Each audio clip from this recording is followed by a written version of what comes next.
Howdy gang, in today's episode of Pool School, I'm going to push the pause button just for a moment on my series on pop-up cleaning systems and converting them. And I'm going to answer a question that I seem to be getting quite often, and that's regarding how to remove algae from the water line of your pool. So what do you say we hit the pool and check it out?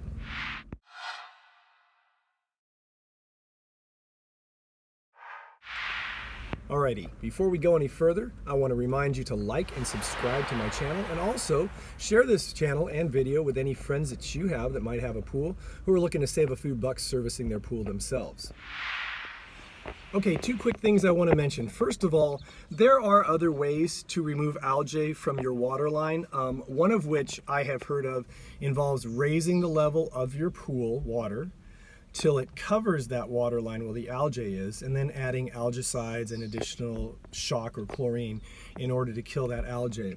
It's a very involved process. I know it does work, but it's something that I don't do, and I've used a simpler method, and hopefully this simpler method will serve you as well. So again, there are other methods to doing this, but I'm going to kind of show you the simple one that I use. It seems to work great. My clients are pleased with it. I'm very happy with it, and I've been doing it for years.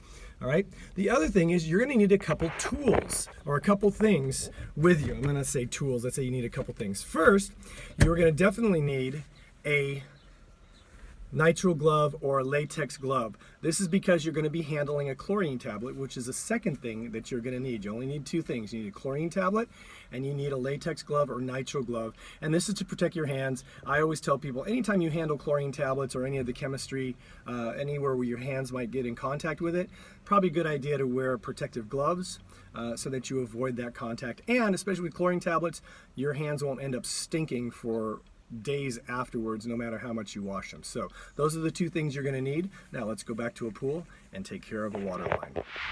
Okay, so I'm here at one of my clients' pools, and I've used this as an example of other things that I've done in my series on Pool School. And you'll notice around the water line there's a brown line or kind of a greenish line. Well, that's algae, and I'm going to take care of that right now.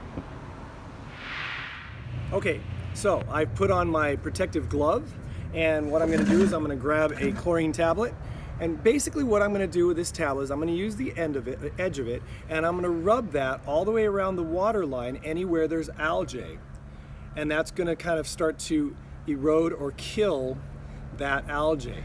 So I'm going to go around the pool and do that, and I'm going to speed it up so you don't have to sit there and be bored while I do the whole thing.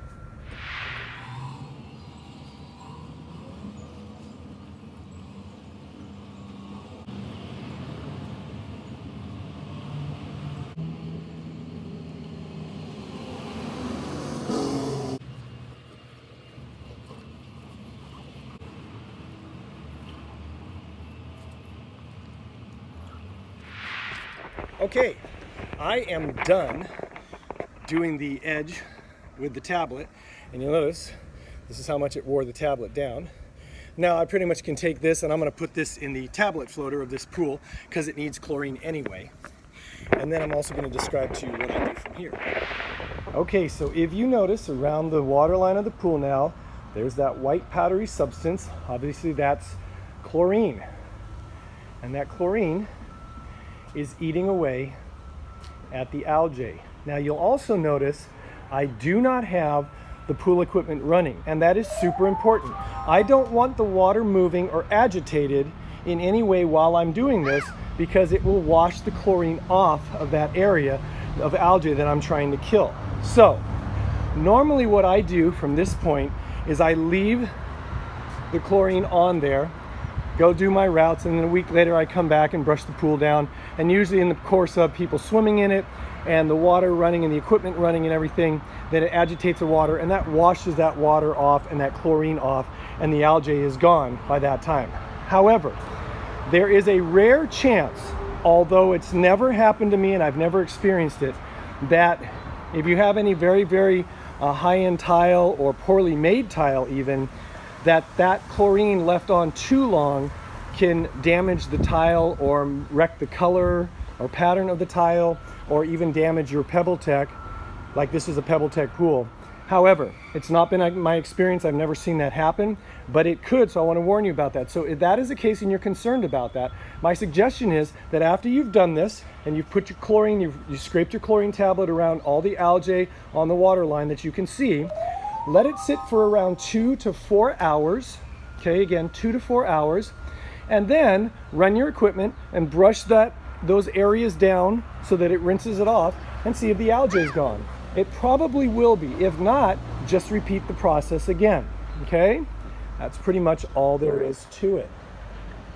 There you have it, folks. Simple lesson on how I remove algae from the water line of a pool.